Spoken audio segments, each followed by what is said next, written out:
Hi, I'm Dr. Daniel Amen. And I'm Tana Amen. Welcome to Change Your Brain, Change Your Life. We are so excited to have you with us.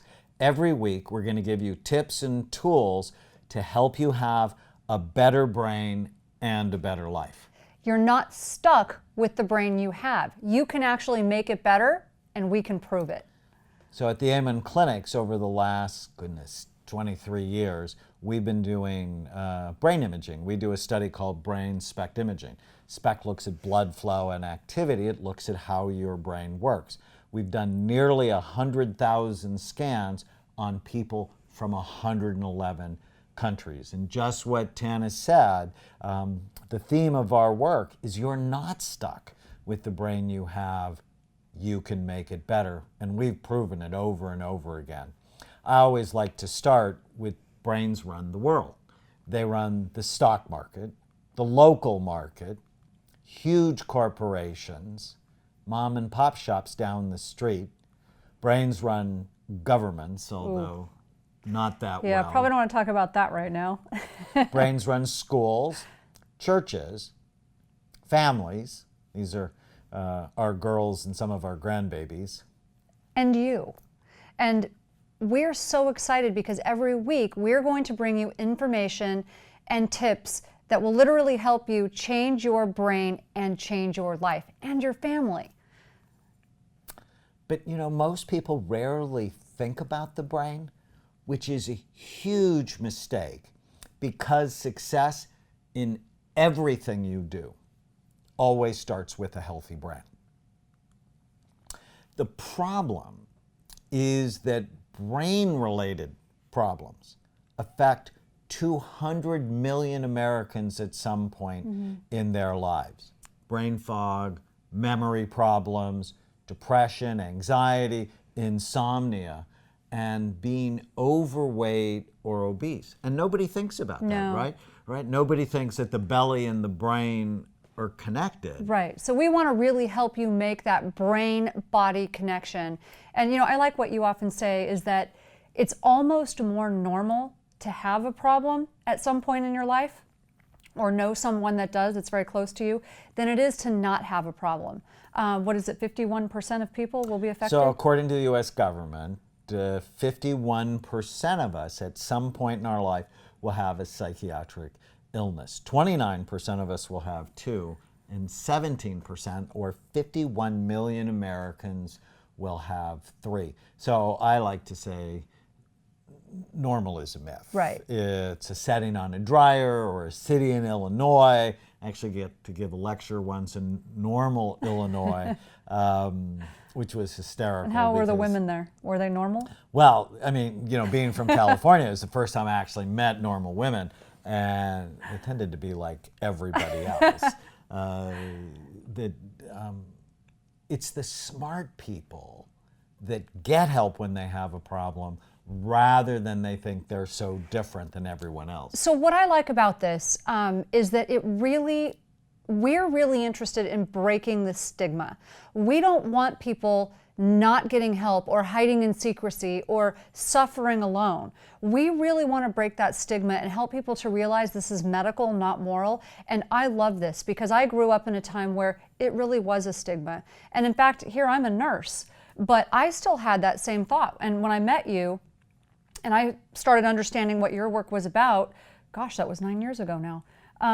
I thought it was the coolest thing. I thought it was. Put up with me for 9 years. Sometimes I wonder, but no.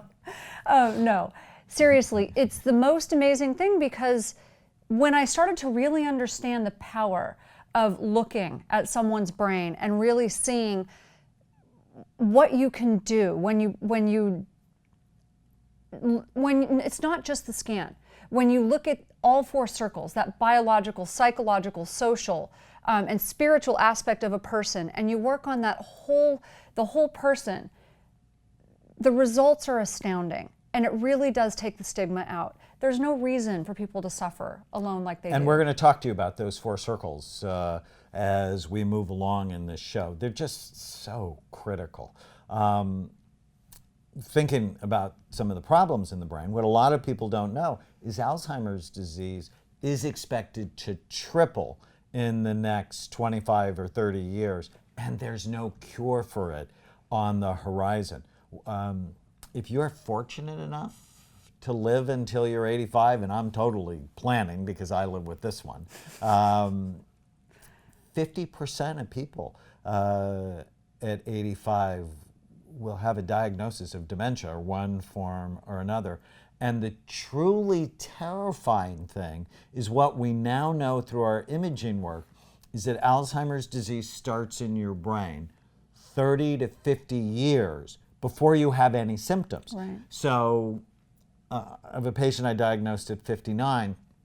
Odds are she had brain changes in her 20s. So this is actually the person on the screen. So these are SPECT scans. SPECT scans are what we do at Amen clinics. They look at blood flow and activity.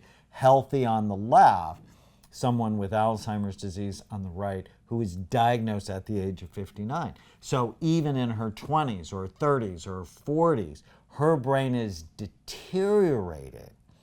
And nobody knows because virtually nobody looks. So looking, as you'll hear about in this show, just changes everything. It's really interesting. I mean, this isn't my idea. The National Institute of Aging in 2011 changed its staging guidelines. So it used to be normal, mild cognitive impairment, which means you're forgetting many things, and then Alzheimer's disease.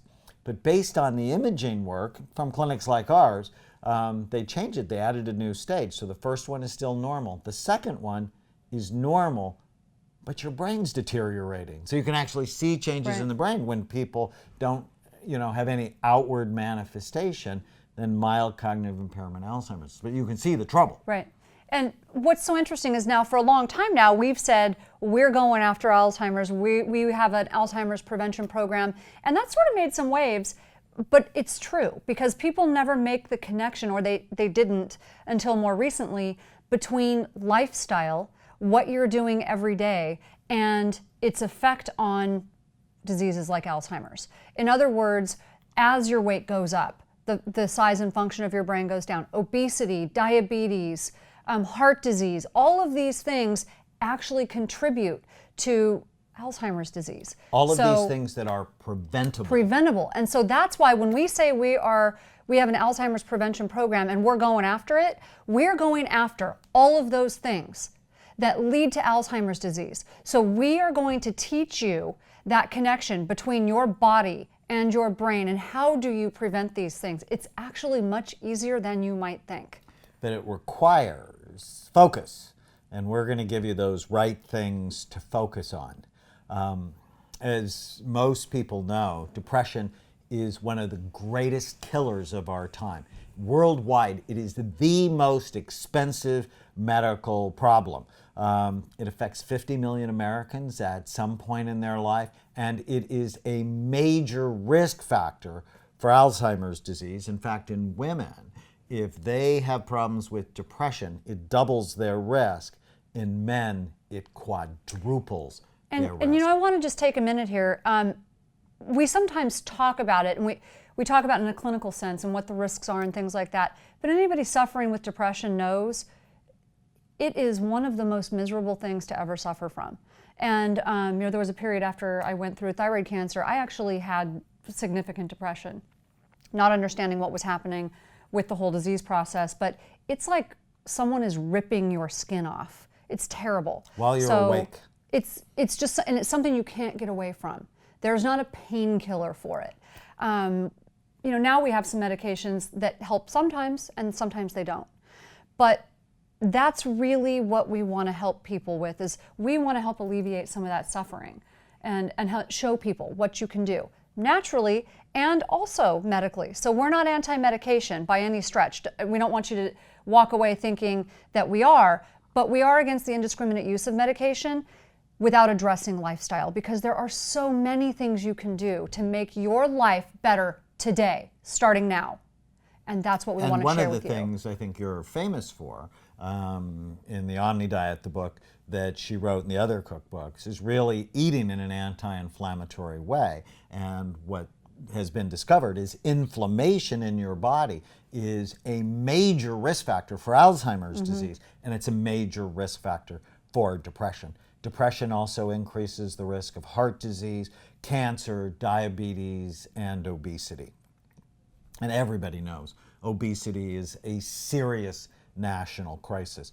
2/3 of us are overweight, 1/3 of us are obese. Obesity is a major risk factor for stroke, heart disease, cancer, depression. I mean, it's a risk factor for 30 medical illnesses. Right. And again, we also want people to understand this word obesity is thrown around, and it's almost thrown around like it's your fault because you eat too much. And we want you to understand that we know it's way more complicated than that. It's about hormones. It's about environmental pollution. It's about a lot of things. It's about how your brain food functions. Companies making foods Absolutely. addictive. And it's about how your brain functions. And we're going to be addressing all of those things. So, and there's actually something you can do, but you have to understand what's going on first.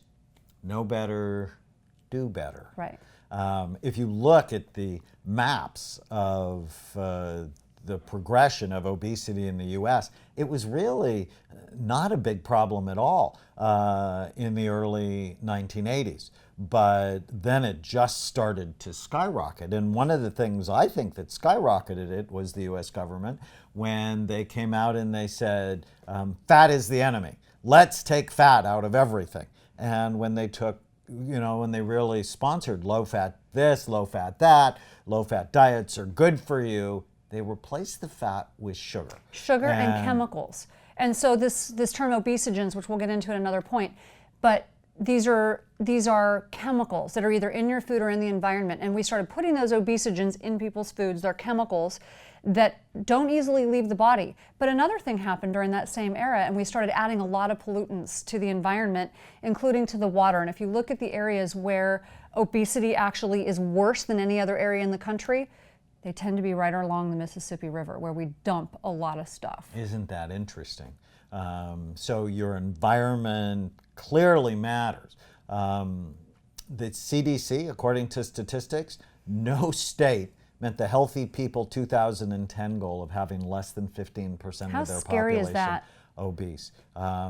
Yet in 2000, so just 10 years earlier, no state had more than 30% obese. Now 12 states Right. do. And what the scariest part for me, because we have an 11-year-old, 1 in 3 children born after the year 2000 it's estimated that they will get type 2 diabetes. They will develop type 2 diabetes. That's crazy. That's just frightening. Now, what we get really excited about, and I first published this in my book, The Amen Solution, is that the answer to obesity, depression, and Alzheimer's disease is not to see them as separate disorders that each have their own way to wellness.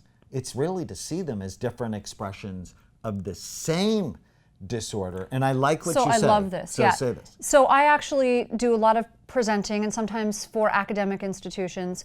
And when you're presenting to these institutions, you really have to have a lot of, you have to cite medical journals. And as I start getting into these disease processes, I'm like, wow, okay, you go down a rabbit hole. There's so much to know, so much to learn. And then all of a sudden you come full circle, because what I realized, the disease process, when you're in the disease process, it's really complicated. It seems complicated. It feels complicated. And it feels like you can't get out. But then all of a sudden, when I start looking at the solutions are simple because they're the same. It was amazing to me. So they're the same, whether it's depression, they're the same, whether it's Alzheimer's disease, they're the same, whether it's obesity, hypertension, right. diabetes. So in other words, what's good for your brain is good for your heart, is good for your reproductive organs and your hormones and everything else. So I always go to that spy. No, I can't help it. In our very first show, you're talking about We might as well let you see the real us. Right. I was teasing her. I was with a patient yesterday who had a high blood sugar, And I said, as blood sugar levels go down, erections go up. But it's true. And so that's all right. So I have to take this full circle, right? So for years I've been saying whatever's good for your heart is good for your brain, because it's all about blood flow. Your brain is the most active organ in your body. It uses 20 to 30% of the calories you consume, 20% of the oxygen, and 20% of the blood flow. So anything that's a problem for your heart, so heart disease, hypertension, heart arrhythmias, are bad for your brain. Right. And then it was actually shortly after we met, I started working on my book, The Brain in Love, which was easy to write as I was with her. And then I'm like, whatever's good for your heart is good for your brain, is good for your genitals. It's all about blood flow, right? I mean, erections are all about blood flow. And so whatever's good for your heart is good for your brain, is good for your genitals. Whatever is bad for your heart is bad for your brain, is bad for your genitals. And then I read this horrifying study. 40% of 40-year-olds have erectile dysfunction. It's crazy. Which means 40% of 40-year-olds already have brain dysfunction. Right. 40 and 70% of 70-year-olds have erectile dysfunction, which means it's likely 70% of 70-year-olds have brain dysfunction, and it's reversible. And that's what's exciting, is that when we put people on this program, it's not hard. It's a paradigm shift. But what's so incredible, almost always when we work in large groups, we get incredible stories of people going off their medication, which we don't want you to do, okay, without consulting your physician. But they end up going off of medication, in a healthy way, but they also have reports of, improved sexual function and, decreased blood sugar and improved memory, focus. We can't talk about sexual things without a kiss. Sorry. Excuse me. All right. Focus. Terrifying statistics. There are actually now 200 studies that report as your weight goes up, the actual physical size and function of your brain goes down. I read that first study and I lost nearly 30 pounds. I'm like, that should scare the fat off anyone. Right. When I read the first study from my friend Cyrus Raji when he was at the University of Pittsburgh, he's now at UCLA, I then went and we looked at our normal database and we looked at the healthy weight people and the overweight people. And the overweight people had lower function in their prefrontal cortex. So that's the most human, thoughtful part of your brain. That horrified me. It's why I ended up writing Change Your Brain, Change Your Body, because I realized if your brain's not right, your body's not right. Although I'm going to take some credit for the fact that you look younger now than you did when I met you. So, since I'm in charge of the nutrition. You want to say more about I do. that? I want a trophy or something. But you make me want to live longer. Well, it's good. And there's no junk in our house, so you have no choice.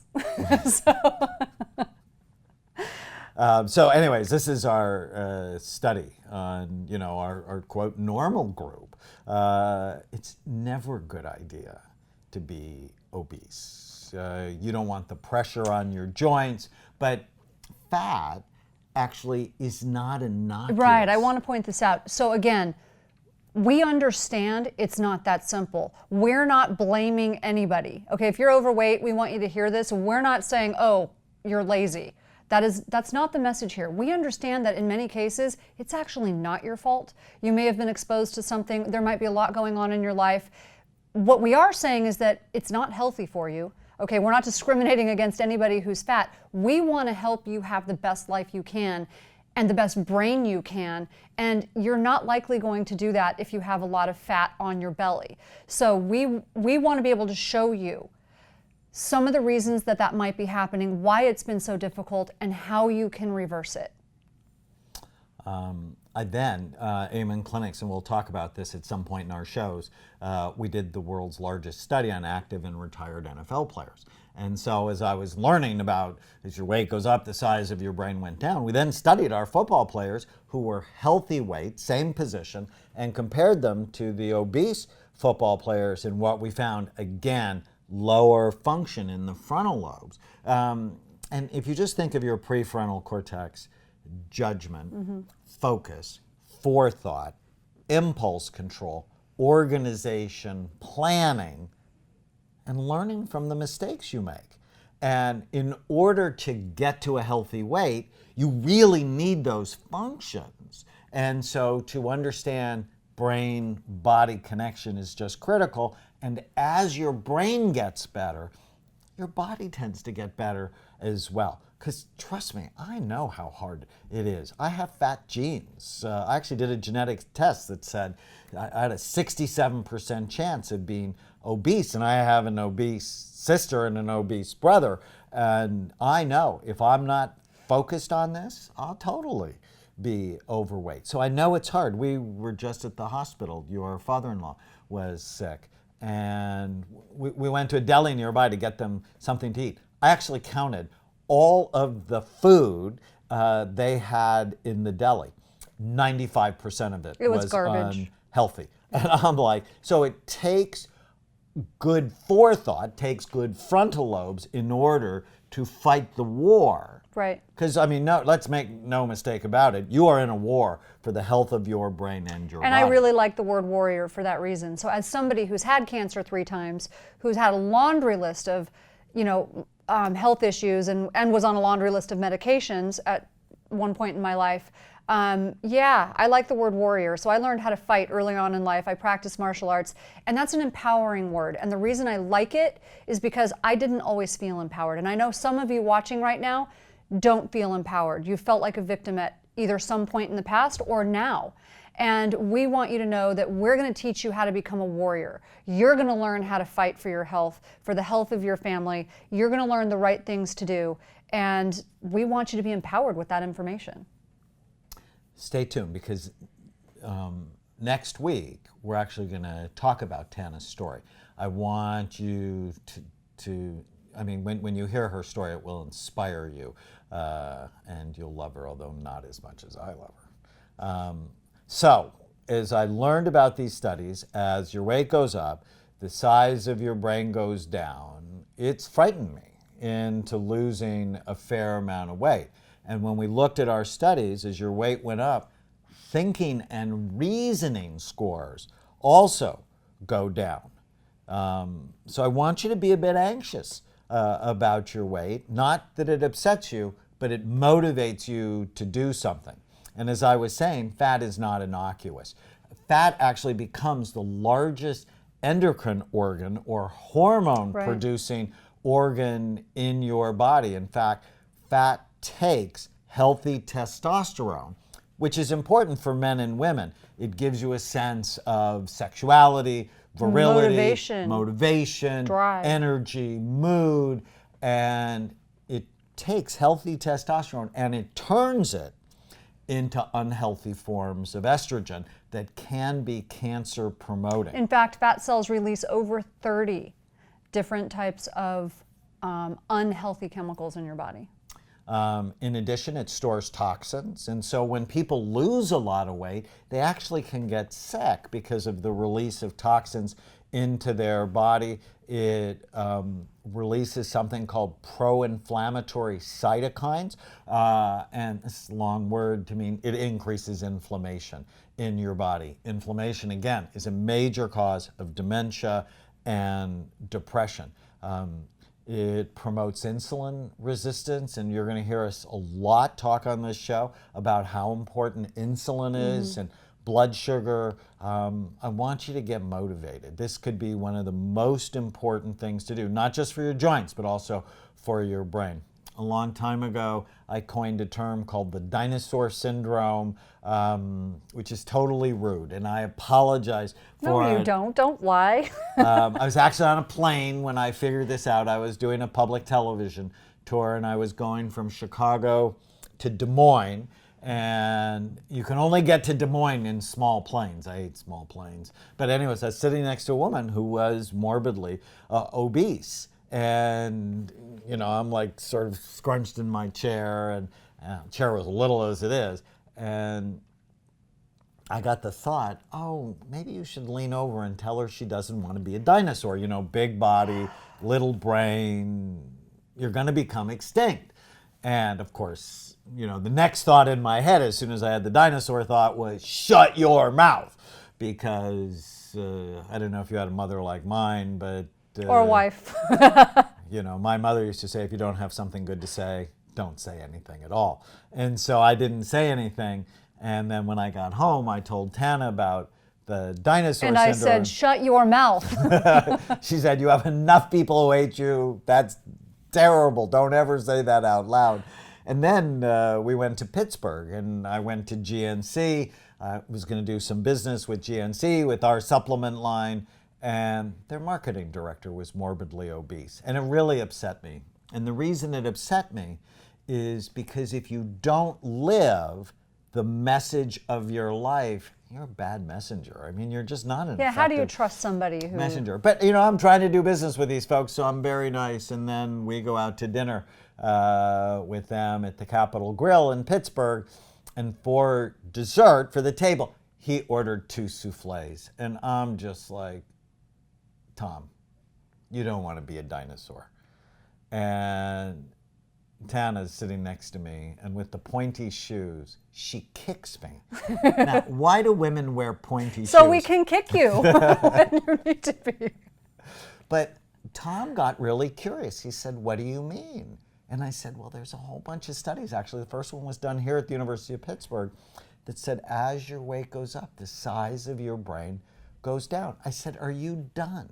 Have you gone as far at GNC and as far in your career as you want? And he said, no. I said, well, then don't you think it's going to require good brain function? And he's like, I never thought of that. The next month, he lost 17 pounds. The next year, he lost 80 pounds. I just saw him recently, looked awesome. And he has been promoted. And then for public television, my next show, I'm like, ooh, do I talk about the Dinosaur Syndrome? And I did. And it's caused a revolution for a lot of people. I get all these letters. People go, I lost 100 pounds. I lost 200 pounds because I don't want to be a dinosaur. I'm going to show you an image in just a little bit. You don't want to be a dinosaur. But one of these shows we are going to talk about sometimes what causes men to say the things they do out loud. It's because we have less frontal lobe functions than women. So we go to jail 14 times more than women do. But women suffer more with anxiety and depression. And no, I'm not going to say it. I'm not going to say You're it. not. I'm No, because I've got the pointy shoes on. She has boots on. So is anybody concerned about their brain health? Some anxiety is good. Did you know people have low levels of anxiety? They die early from accidents and preventable illnesses. So our goal is going to be in part raise your anxiety, not to make you anxious, but to motivate you.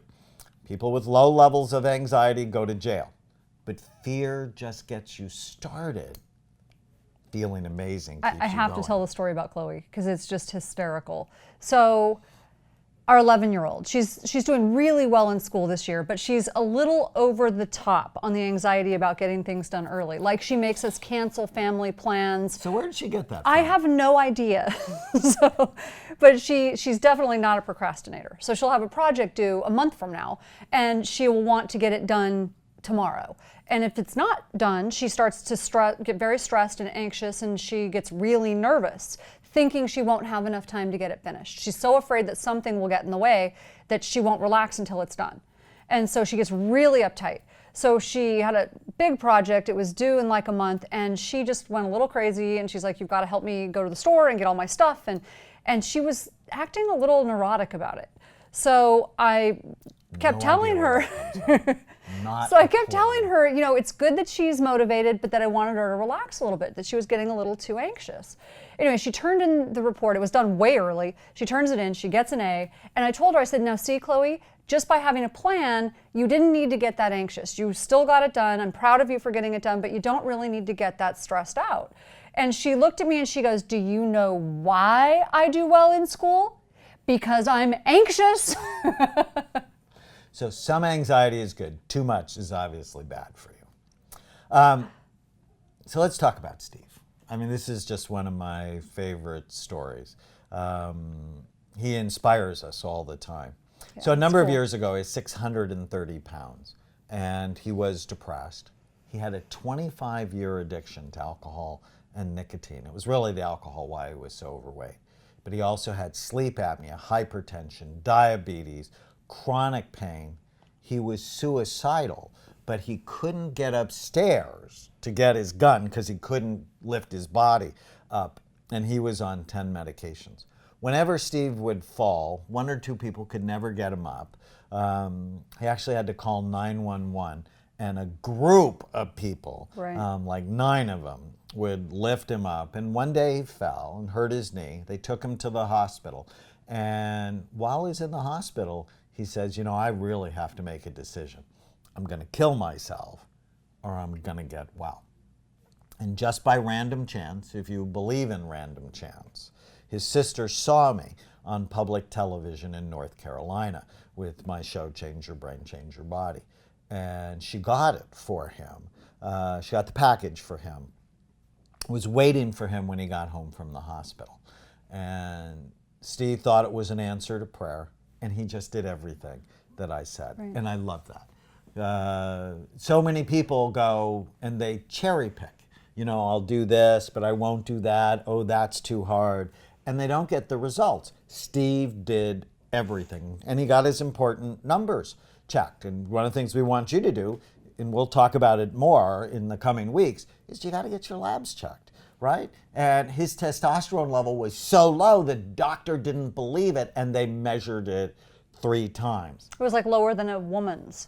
And So he, so big, he couldn't run, obviously, but he's a musician. And so what he would do is he would dance in his chair. And that was his form of exercise. Immediately stopped smoking, immediately stopped drinking, ate exactly like we talked about and that we'll teach you in about. fact, he got the recipes and just started using them. And in So- 4 months, he lost 159 pounds. And 4 his, months? his That's, like, doctor crazy. said, well, if you can get down to 400 pounds, we can do the gastric bypass surgery. And he laughed at the doctor. He says, if I get down to 400 pounds, I'm going to keep going. It's the sign of intelligent life. Seriously. And then about 2 years later, he writes to me and he's like, you know, I love you and Tana, and I love your work. I just want to meet you because, in fact, I'd lost nearly 400 pounds. And most of what you see in the picture is, in fact, skin. So he, at one point, he used to laugh. He was so funny. He was just so happy about his life. And he used to like wave his arms and sing I Can Fly because he had right, so much because all skin. that skin looked like wings. And same thing around his abdomen. And so at some point he looked actually... like, what's the name of that dog? The Shar-Pei. Shar-Pei, yeah. He used to call himself a Shar-Pei. And so he decided to, at some point he was going to get the surgery just to have some of the skin removed. But So not only did he lose nearly 400 pounds, he lost his diabetes, he lost his pain. Yeah, he got off his like 8 memory was medications. better, his mood was better, his energy was better, he was addiction free and went from 10 to 2 medications, which is something we hear all the time, that people go down on their medication. Right. But I want to point something out. So we don't believe that there's such thing as a one size fits all with any program because every person is different. And our program is designed to be customized for you in a sense. And what that means is if Steve had not gotten his important numbers checked, he wouldn't have realized. He's probably tried many diets before. In fact, I know he did. And we have many people come to us and they've been yo-yo dieting for years. If your testosterone, vitamin D, or thyroid are not functioning at optimal levels, I don't care what diet you do, you can lose weight all day long and you're gonna gain it back and then some. So it will sabotage you. If your numbers aren't right, it's going to sabotage you. So that's why I say that we customize the program, because we will teach you how to make it work for you, but you gotta get your numbers checked. We need to know what's going on with you. And then we actually write a lot about it, talk about it. We have it in videos And telling then we'll you what to talk do. about what your brain type What your is, brain which type we'll is. do coming up in other shows. Which, by the way, if your testosterone, vitamin D, or thyroid are off, it affects your brain function. So, Oh, no question about it. In fact, all of those have been associated with dementia. Right. And with And not depression. being able to think. Now, one of the exciting things is we actually have an online community that we love called Brain Fit for Life, and Steve is one of our coaches. So He's he very inspiring. inspires people every day. So here's the big idea for the Change Your Brain, Change Your Life series with a little forethought. And our method, so we call it the Amen Clinics method that we're going to talk to you about coming up quickly. You can boost your brain and improve everything in your life. You are not stuck with the brain you have. We can make it better, and we can prove it. Thank you.